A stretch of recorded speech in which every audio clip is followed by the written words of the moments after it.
हाँ तो दोस्तों, कैसे हैं आप लोग। उम्मीद करता हूँ कि मेरी तरह आप लोग भी ठीक ही होंगे। मेरा नाम है साजिद ज़ुहैब और आप लोग देखना शुरू कर चुके हैं ज़ुहैब स्पीक्स। दोस्तों ज़रा सोचिए कि अगर एक देश अपने ही डिफेंस मिनिस्टर को फांसी के फंदे पर चढ़ा दे तो आप लोगों को कैसा लगेगा।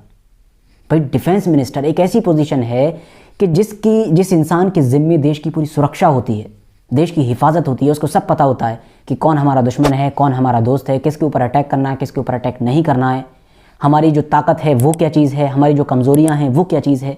एक ऐसी पोजीशन पर बैठने वाला इंसान जिसको देश की एक सबसे अहम जिम्मेदारी दी जाती है, उसी को ही फांसी पर अगर एक देश चढ़ा दे तो सोचिए, यकीनन हैरान कर देने वाली चीज़ है। और ये हुआ है अभी कुछ दिन पहले ही। कहाँ हुआ है ये सुनकर और ज़्यादा झटका लगेगा। ये सब कुछ हुआ है ईरान देश में। ईरान ने अपने ही एक डिफेंस मिनिस्टर, बल्कि वो डिप्टी डिफेंस मिनिस्टर की पोजीशन पर थे, उनको फांसी पर चढ़ा दिया है। नाम क्या था? नाम था अली रज़ा। दरअसल ये जो अली रज़ा थे, ये अभी डिफेंस मिनिस्टर नहीं थे, बल्कि सन 2005-7 उस दौर में डिफेंस मिनिस्टर हुआ करते थे। हालांकि उसके बाद भी जब ये इस पोजीशन से हटे तब भी इनका अच्छा दबदबा रहा। जो पूरा जो डिफेंस का उनका सिस्टम हुआ करता था ईरान में, उनमें ये शामिल रहा करते थे, इनके मशवरे लिए जाते थे, हर इन्फॉर्मेशन इनके साथ शेयर की जाती थी, मतलब पूरा कोलैबोरेशन के साथ काम होता था, उसमें ये शामिल हुआ करते थे। आज के मौजूदा दौर में ये ईरान के साथ साथ यूके की भी नागरिकता ले चुके थे और यूके में ही रह रहे थे, यानी इनके पास डबल सिटीजनशिप थी, दोनों जगह की, यूनाइटेड किंगडम की भी और ईरान की भी। अब हुआ क्या है, दरअसल ईरान का ये दावा है कि ये जो इंसान था अली रज़ा, जो खुद हमारा डिफेंस मिनिस्टर रहा है किसी दौर में, इसने हमारे साथ विश्वासघात किया है और हमारे साथ इतना बड़ा धोखा किया है, इतना बड़ा धोखा किया है कि उस धोखे की वजह से हमको इतना बड़ा नुकसान हो गया है कि जितना बड़ा नुकसान इतिहास में ना हमें कभी हुआ था और ना ही शायद फ्यूचर में हमें कोई इंसान इतना ज़्यादा नुकसान पहुंचा सकेगा। न्यूक्लियर प्रोग्राम, जो सबसे बड़ा प्रोग्राम था ईरान का, उसको भी जो एक लंबे वक्त के लिए धकेल दिया है, पीछे डाल दिया है, ठंडे बस्ते में डाल दिया है, और अब एक और लंबा वक्त लगेगा अगर ईरान इस मिशन पर काम कर रहा होगा। तो इन सब चीज़ों का जिम्मेदार ईरान जो है इसी इंसान को ही मान रहा है। दरअसल दोस्तों मैटर ये है कि जिस तरह से हमारे यहाँ रॉ होता है, हम सभी जानते हैं, हर जगह एक्सपर्ट्स की टीम होती है, खुफिया टीम जो होती है, हमारे यहाँ रॉ की टीम है। इसी तरह से जो पाकिस्तान है उनके पास ISI है, जो इजराइल है उसकी भी काफ़ी मशहूर है वो एक्सपर्ट टीम, जैसे मोसाद के नाम से हम लोग जानते हैं। इसी तरह से जो यूके है उसकी है MI16। तो मैटर ये हुआ कि ईरान का भी ये दावा है कि ये इंसान जो हमारा डिफेंस मिनिस्टर हुआ करता था और बाद में यूके जाकर रह रहा था, तो इसे MI16 ने अपनी तरफ कर लिया था। अब वो चाहे ख़रीद लिया था पैसे के ज़रिए से या ब्लैकमेल किया हो, जिस तरीके से भी, या वो खुद ही उधर चला गया हो अपनी मर्ज़ी से, ये कंफर्म नहीं पता, मगर हाँ उनका ये कहना है कि MI16 ने इसको अपने पाले में कर लिया था।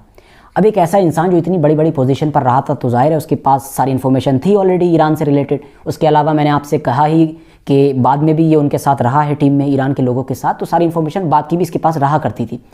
तो ईरान के मुताबिक इस इंसान ने MI16 के साथ वक्त वक्त पर सारी इन्फॉर्मेशन शेयर की, खुफिया चीज़ें बताई ईरान से रिलेटेड, उनके डिफेंस सिस्टम से रिलेटेड, इवन जो न्यूक्लियर प्रोग्राम था उससे रिलेटेड भी उन्होंने बताया। अब सोचिए कि इजराइल जैसा एक दुश्मन मौजूद हो उस इलाके में, तो ईरान के ऊपर लगातार ये दावे किए ही जा रहे हैं कि वो परमाणु ताकत बनने की कोशिश कर रहा है दुनिया के कुछ खास देशों की तरह। हालांकि बन नहीं पा रहा है, और बन क्यों नहीं पा रहा है उसकी सबसे बड़ी वजह इजराइल ही है। हमेशा उसके आगे जो है इजराइल आ जाता है, किसी ना किसी तरह से उसके इस प्रोग्राम को रोक देता है। तो अब मैटर ये हुआ है कि ईरान के मुताबिक इस इंसान ने इन्फॉर्मेशन शेयर की MI16 के साथ, और MI16 ने क्या किया, उस इन्फॉर्मेशन को बढ़ाया मोसाद के पास, इजराइल की जो खुफिया एजेंसी है। और मोसाद ने वक्त वक्त पर ईरान के सारे प्रोग्राम को रोका और उसके ऊपर अटैक किए। आपको याद होगा कि अभी दो तीन साल पहले ही जो ईरान के एक सबसे बड़े साइंटिस्ट थे जिनका नाम फ़खरीज़ादे था, उनको अचानक से उनकी गाड़ी के सामने कुछ लोग आए और फायरिंग करके मार डाला।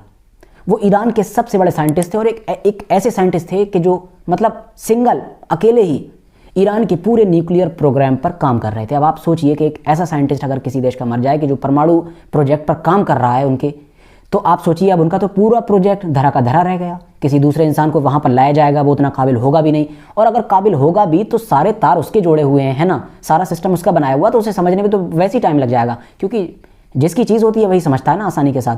तो कुल मिलाकर कई साल पीछे चला गया, अगर हम इस बात को मान भी लें कि ईरान परमाणु प्रोजेक्ट पर काम कर रहा था। तो वो जब इंसान मरा था, वो जब उनके जो सबसे बड़े वैज्ञानिक जब मरे थे, तो ईरान की गवर्नमेंट के साथ साथ पूरा देश भी हैरान था कि भाई इतने बड़े साइंटिस्ट को अचानक से ऐसे लोगों ने आकर के जिन्हें कोई जानता भी नहीं था कैसे मार दिया। इतनी बड़ी खुफिया जो इन्फॉर्मेशन थी वो कैसे लीक हो गई। ईरान खुद, मतलब ईरान की गवर्नमेंट खामोश थी, सख्ते में आ गई थी कि आखिर ये सब कुछ हुआ कैसे। तो अब ईरान का ये मानना है कि वो इन्फॉर्मेशन जो थी वो सारी इन्फॉर्मेशन इसी इंसान ने यानी अली रज़ा ने शेयर की थी MI16 के साथ, और MI16 ने मोसाद के साथ शेयर की थी।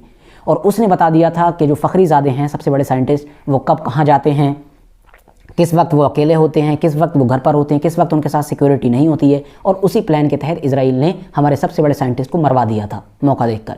इसके अलावा भी हमने पिछले 3-4 साल में ये नोटिस किया है कि ईरान से अक्सर ये खबरें आती हैं कि जहाँ पर उनके कुछ बड़े प्रोजेक्ट पर काम होता है तो वहाँ पर अक्सर खबरें आती हैं कि वहाँ आग लग गई तो वो चीज़ बर्बाद हो गई, पूरा प्रोजेक्ट, वहाँ आग लग गई, वहाँ आग लग गई, वहाँ पर किसी ने अटैक कर दिया।